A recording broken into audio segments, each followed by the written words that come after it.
say that I'll be making this quite experiential. So I'd like to do like a 30-minute practice and a discussion of the practice.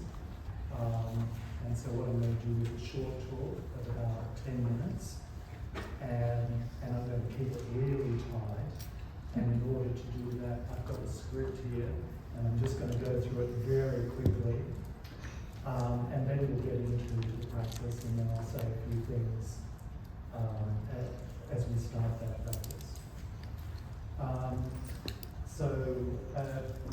I just want to do an acknowledgement, two acknowledgements actually. The first is Indigenous people who are here, and to acknowledge the lands that we're on, which belong to the Gadigal people, and pay my respects to elders past and present. I also want to acknowledge everyone here who has chordoma and other cancers, and I want to pay my respects to you and the journey that you've been on, and just also honour your courage over the years. Quicker.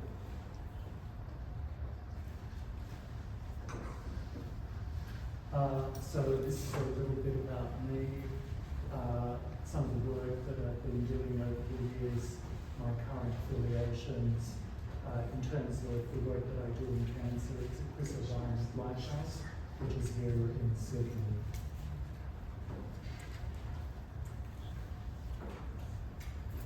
So I actually have a very simple message in terms of this formal part of the presentation, and it's this: the way in which you respond to this disease and stress more generally has an effect not only on your quality of life, but also your disease outcome. And so what I'll be focusing on today is managing your stress, symptoms, and the mind states that you might be experiencing, and how you can use mindfulness to do that. So what do you feel when you see this picture? Feel free to shout out if you want. Beauty. Calmness. Cold. Sorry, what was that? Peace. Okay. So as you see this picture, you're having a certain kind of an emotional response just looking at it. And the interesting thing is that there's been quite a bit of research looking at the health benefits of being in nature, of looking at vistas from mountain tops, taking walks, and so on. And it turns out that that research shows that it has very positive benefits on our health. And not only that, there was a study that actually showed pictures of these to people and showed that that had positive outcomes. So this really provides some evidence and some clues as to how mindfulness might work. I don't need to tell you about the symptom burden of chordoma, which is enormous, but some of you are looking at that and identifying some of your own issues. This is research that the Chordoma Foundation did, I think, or sponsored back in 2017. The thing that was very interesting for me, and actually rather shocking, was that the burden on caregivers was considerably more than on patients. So that's something to think about. This is a very new model of the impact of stress on disease, published in 2024. And basically, the way in which we have and relate to symptoms is affected by our past. So our genetic history, the way in which we were brought up, and the way in which we've learned to cope through life affect us in the present moment. And it's not just a forward progression as you saw in the last slide, it's also a cycle that reinforces itself by repetition unless the cycle is changed. So we can see this play out more clearly in the pain cycle, which operates on an interplay of physiological and psychological processes. On the inside of this slide is an example of how negative thoughts cause us more stress and tension and lead to behaviours that cause further pain. On the outside, we have an example of how physical pain creates more tension, changes our physiology, which then causes more pain. So becoming aware of these processes helps us understand that cancer has a multitude of impacts across all the domains of our experience. Something is missing there. There's a section on the left here, but let me describe it. This slide is about how stressors affect us. So you've heard of the fight, flight, or freeze response. And what this slide is about is the fact that stress has both physiological and psychological impacts. So imagine that a tiger comes through the back door right now. How will you feel? What happens in your body? Almost simultaneously, your pupils dilate, you sweat, your heart races, your muscles tense, your body produces hormones, adrenaline, cortisol, glucose. While there are no real tigers in our day-to-day life, there are, of course, other stressors. There can be traffic rage, financial problems, fights with people, feelings of anxiety. There are major stresses like that, but there are also micro stresses which accumulate during the day. The new discipline of psychoneuroimmunology is now providing an understanding of how stress and our responses to it affect our biology. Through research, we are learning how chronic stress and maladaptive coping strategies can induce tumorigenesis, so that's the creation of tumours, how it can promote tumour growth, how it can suppress immunity and age cells prematurely. And this is research that's happening not only in animal models, but also increasingly in human research. So finding ways to manage stress and respond to our symptoms is important. I recently came across this model for managing stress which the Mayo Clinic promotes, and I really like it because it provides a clear understanding and structure for effective stress management. There are 4 strategies. Number 1, avoid stressors. For example, don't watch the news before bedtime. There's so much bad news at the moment, so don't take it to bed with you. Number 2, alter your situation. Pace yourself to complete jobs. Don't do it all at once. Find relaxation strategies. 3, adapt. See whether you can change your mind state and your approach. And 4, finally, accept. Let go of things that you can't change.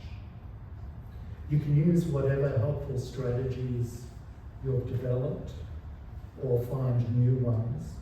But it's interesting to me that mindfulness includes the tools and approaches here across these 4 domains.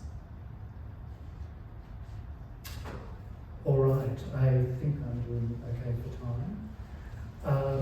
Just a quick history of mindfulness. Of course, as most people would know. It's a very ancient practice developed by Buddha about 500 BCE. And then in 1979, a man called John Kabat-Zinn took some of the principles of Buddha's practices and created an 8-week program which he called mindfulness-based stress reduction. And then in 2002, it was further developed by a bunch of psychologists who were looking for new approaches for managing recurring serious depression. And over the 40 years now, longer, 45 years, there's literally been thousands of studies, and it's entered into clinical guidelines, so recommended for managing stress, anxiety, and a number of other issues. Alrighty. So the experience of mindfulness is nicely captured in this picture. So what's going on? What can you see? What's happening?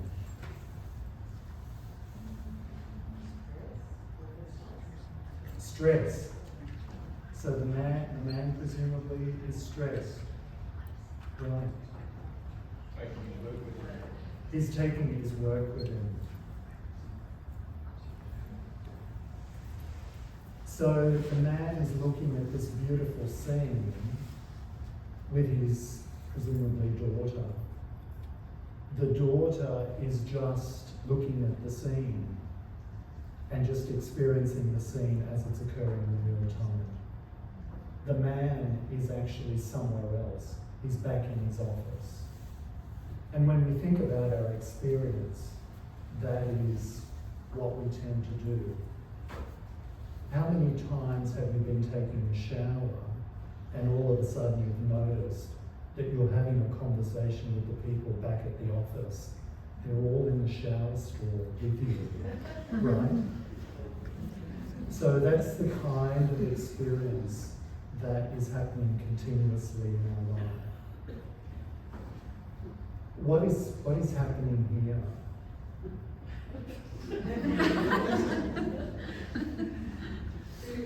What's going on in the baby's mind? Magic. Fascination. You'll need to speak up, I can't hear you. Fascination. And what about the cat? Hungry. The cat's thinking about dinner. Okay. We have a situation, a goldfish. The baby's approach is curiosity, fascination. The cat is single-mindedly thinking about one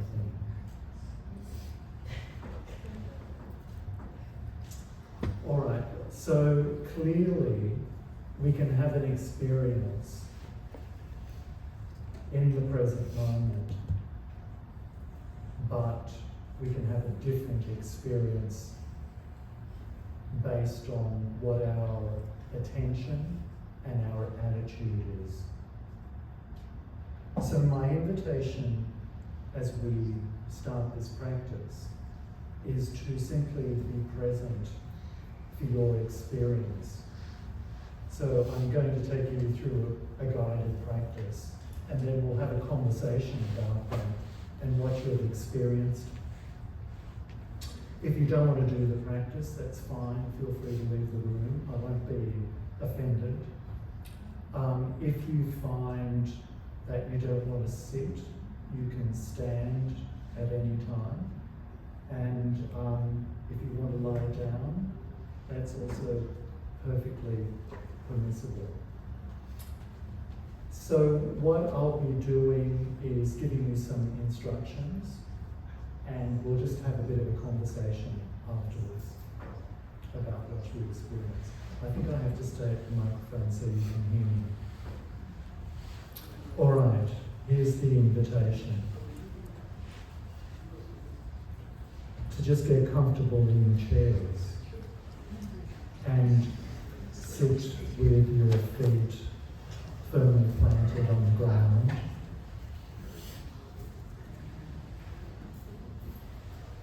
And just allow the back of the chair to support your spine. So find a comfortable position. Just notice in your body right now, are there any elements of maybe tension or discomfort? And if so, just see if you need to adjust your position in any way, just to bring a sense of relief as best you can. And having done that, then bring a spirit of curiosity and acceptance to whatever is going on right now.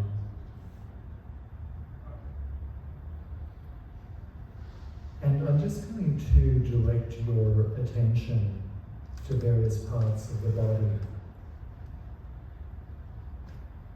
So just bring your attention to your feet and be really curious about the sensations you're experiencing in your feet.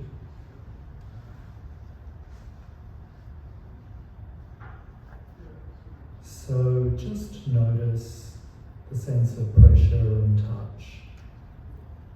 There is a sense of pressure and touch. Notice if it's a large area or a small area.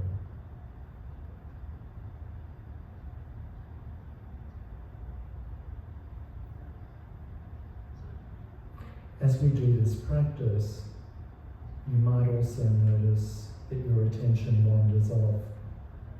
Maybe it goes to hearing sounds, people talking.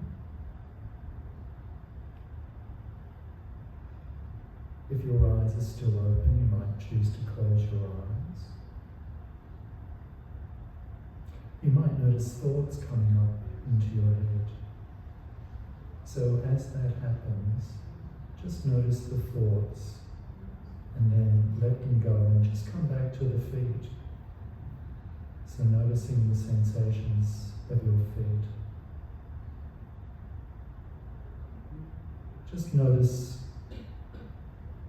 if the sensations are below you. Do they feel like they're outside of you or inside of you? So where in space are these sensations?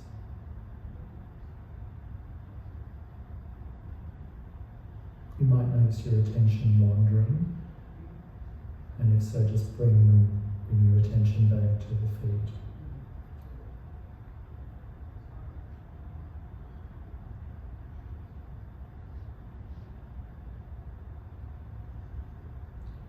As you sustain attention on the feet,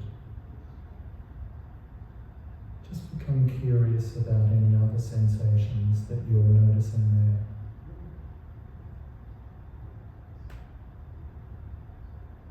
What about temperature? Is there any warmth or coolness?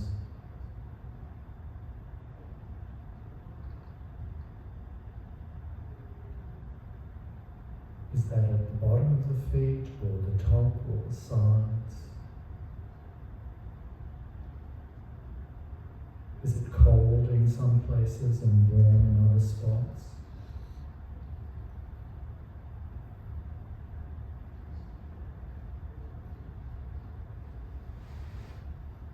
Is it changing?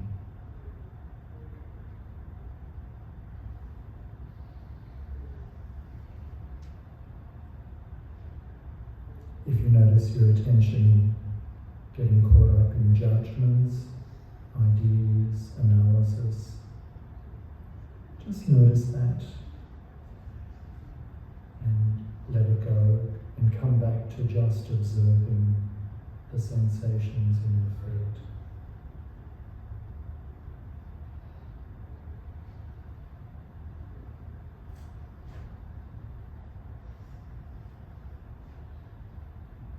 We might now just notice any energy or tingling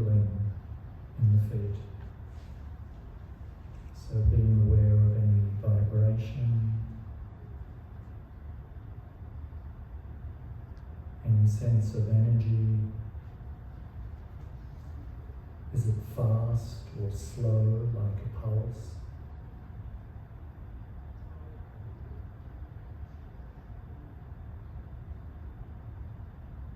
Does it feel like it's changing, or is it static?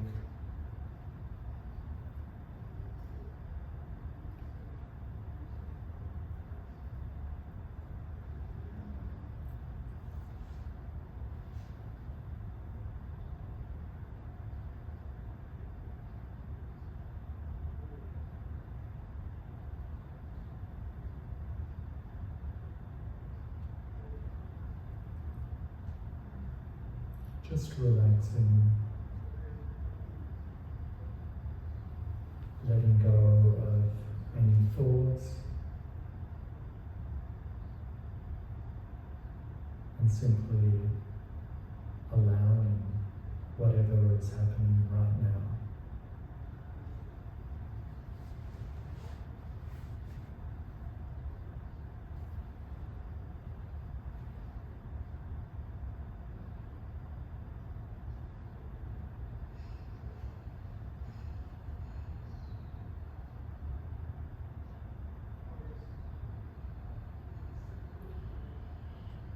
And now, just taking another 2 or 3 breaths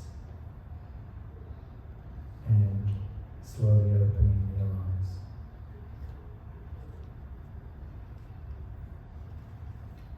You might even want to notice the change that happens as you open your eyes. Suddenly all this light, and you start seeing things. So we did a little mindfulness practice. You could do that through the whole body and then it becomes a body scan, but I guess you could call that a foot scan. All right, let's have a little discussion about what you noticed. Is there anything that was interesting for you, or did you find that really strange? You'll have to speak up, of course.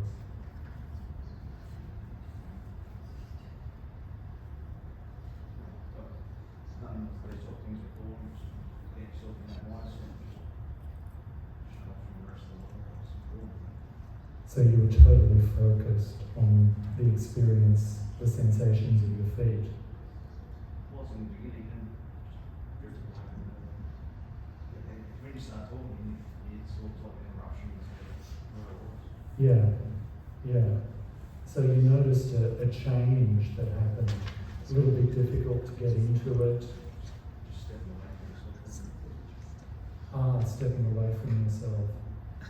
Right. Being, what, almost leaving your thoughts and problems to one side? Was it that sort of a feeling? That sort of situation. Like a little holiday. Who else had a little holiday? Stick your hand up. By the end of it, my feet were kind of like almost lifted. Did it feel like they were lifted, or There was an energy. there was you felt this kind of energy that was happening? So I presume that before you did it, you didn't have that experience of it. I've had it Before. before. So I've done it before. But Yeah. that's right. Yeah, so here you go, you're focusing your attention, and then all of a sudden you're having a different kind of an experience. Who, just a show of hands, because I know you're all very shy. I'm shy too. Who had a different experience just for a few moments? Maybe it's the first time you noticed your feet today. Some hands. So all the rest of you had noticed your feet today. Right. Very shy. All right. Who had thoughts? Quite a few thoughts. And when you had those thoughts, what did you do? It was good for you to say about concentrating on your feet because I would be doing that, which was really nice. And then all of a sudden, you get the thoughts coming on, like, and you'd say, go back to your feet. So then that was kind of good to pull that back and then have something to kind of concentrate on that brought you back from the thoughts. Yeah. So what I'm hearing there, and I'll just kind of try and repeat it back for people who didn't hear that. It's basically that you had thoughts that were coming in, and then you found that you could notice that you were having them, caught up in them for a little while, and then you could choose to let them go and just come back to the feet. Is that a good summary? Yes. Only by your voice. Only by my voice, reminding you. Yeah, that was Yeah, yeah. Who managed to do it without any reminding? Did anyone? Well, this is a practice. You know, it's like learning to ride a bike. I remember the first time riding a bike. I couldn't do it. You know, of course I was little, and my brother would have to hold the bike behind me. And then it took a lot of time before I got used to riding the bike. So it's no different, but you get used to it pretty quickly. Can we do one more practice? And we're just going to focus on our breath. And then we'll talk about that. So just getting comfortable in your seat again. And just make a decision to just relax and simply be here now. Just be present for whatever experience and be curious about your experience. And so close the eyes and just relax the body. And take 3 or 4 deeper breaths. And just notice, how is it that you know you are breathing? Where do you feel the breath in your body?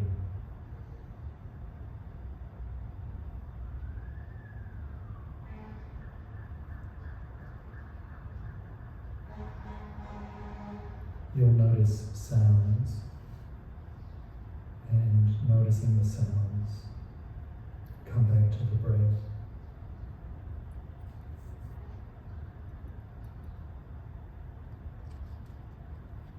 So where do you feel the breath in your body? And just focus your attention on the sensations of breathing. And let the breath become normal. But stay focused on the breath. And notice this. There's an in-breath and an out-breath.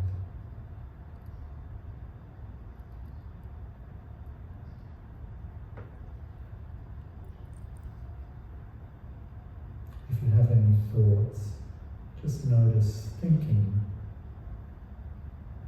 Let the thoughts go and come back to the breath.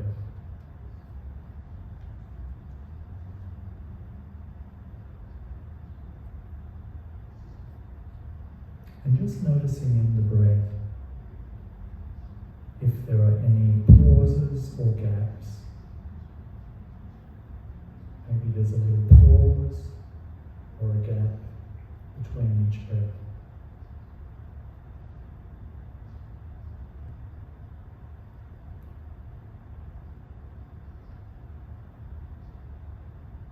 Maybe there are little pauses in the middle of the breath.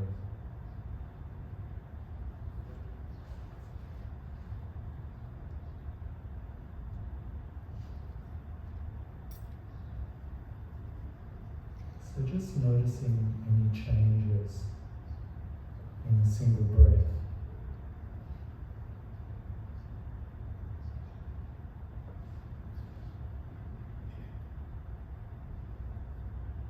Does the airflow speed up or slow down in the breath?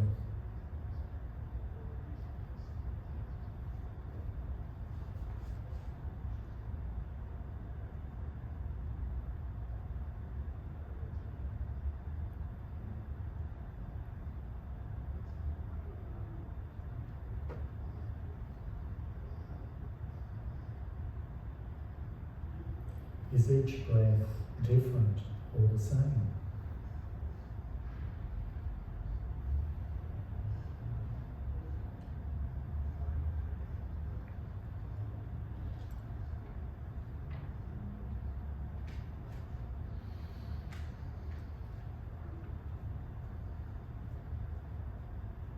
If you hear sounds or have thoughts, just notice what happens to your attention. And then just let them go and come back to the breath.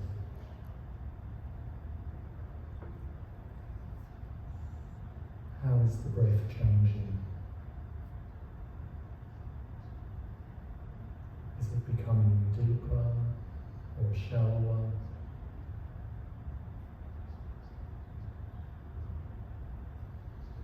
Longer or shorter?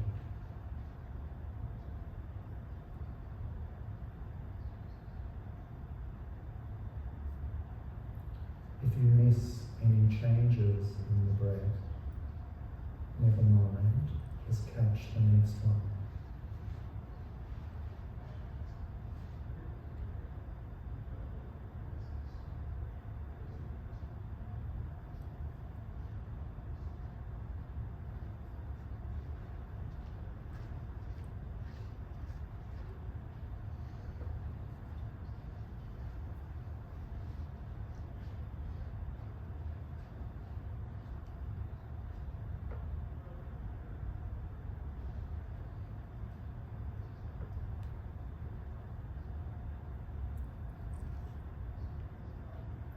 Just notice where your attention is and bring it back to the breath.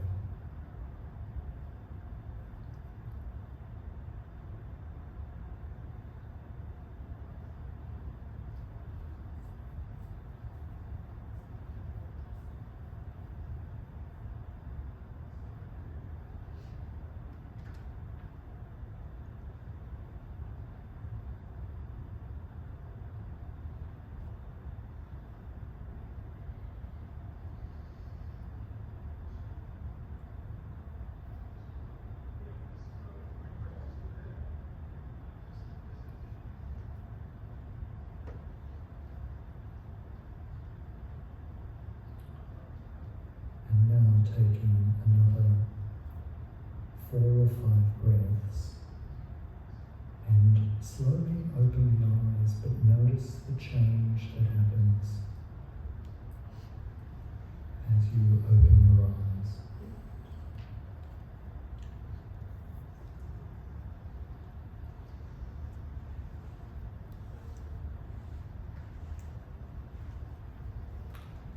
So what we were doing was paying attention to our experience. We don't normally do that. This is what's called phenomenology. It's the way in which we experience the world. And you learn what you experience by observing what you experience, the process by which you experience things. And interestingly, you also you change your experience. So what do you feel right now? Do you feel calm, or more settled, or more agitated, maybe? So any changes? Calmer. Okay. Does anyone feel more agitated? It's okay to be agitated. I'm agitated standing here speaking to you.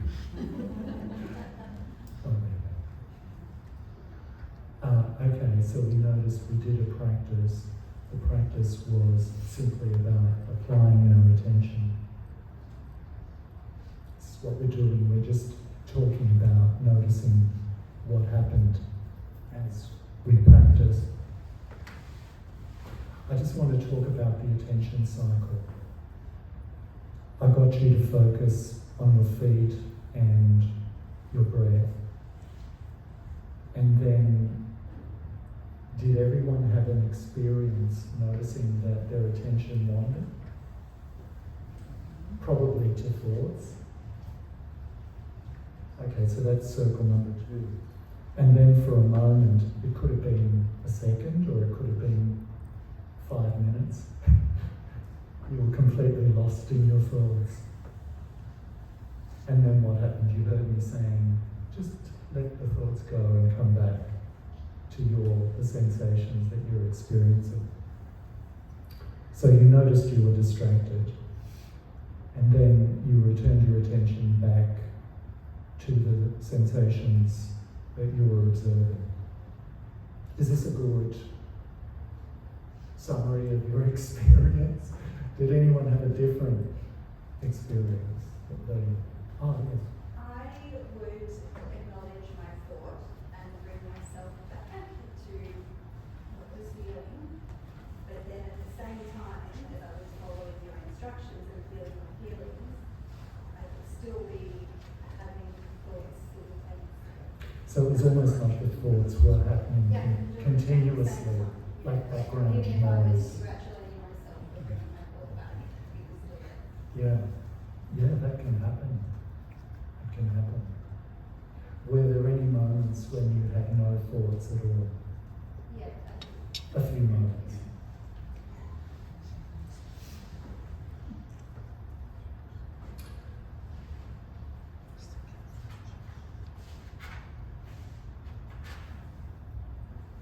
Some parts of my slides are dropping off. Basically, we have 2 modes of experiencing the world. One is sensing, so we can just sense the world.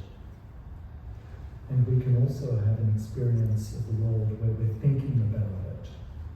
You know, we're analysing, we're planning, we're having a little discussion in our mind, we're assessing what's going on, and so on. Hopefully, you were able to experience both sides of this morning.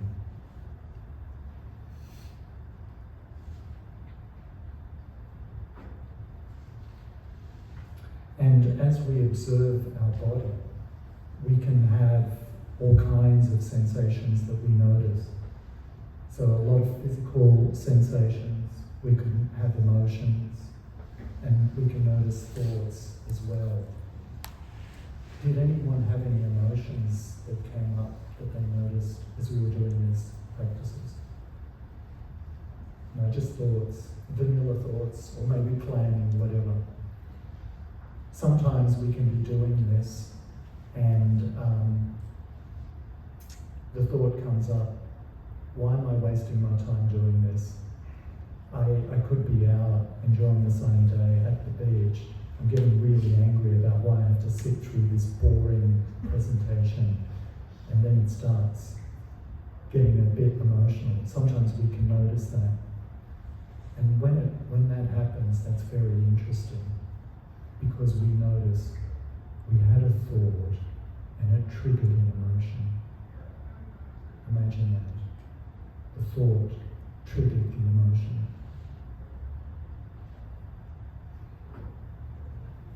I'll talk about this slide in a moment. So we're observing our process of experience, the way in which we experience the world. And we notice that there are a number of things happening. We develop greater self-awareness. We're practicing this process, self-regulation. And we're also, in a sense, taking ourselves outside of ourselves. Self-transcendence. We're kind of losing this mental construction that we have of ourselves, all these kind of ideas about who we are and what we should be doing and all the rest of it, we kind of park that for a moment.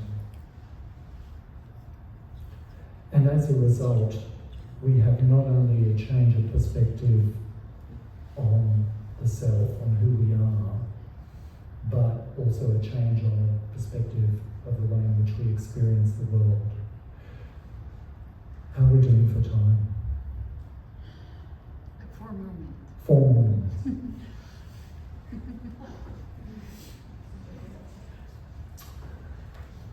This is John Kabat-Zinn's definition of mindfulness.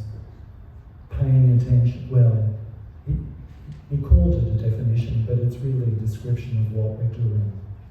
Paying attention in a particular way, on purpose, in the present moment, and non-judgmentally. So there's a certain kind of attitude that we need to bring to this practice. Non-judgment, curiosity is important. Here are 3 definitions from members of the team at Lifehouse.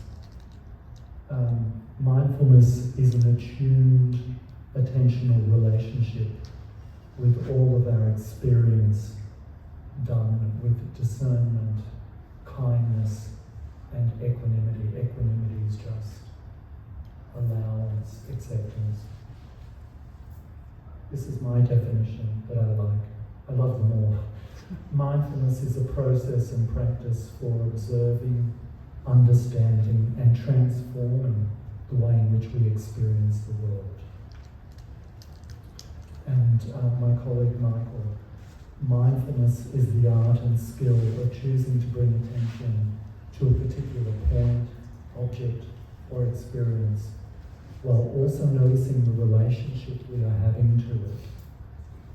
How are we feeling, reacting, or responding to it? And how are we creating needless suffering?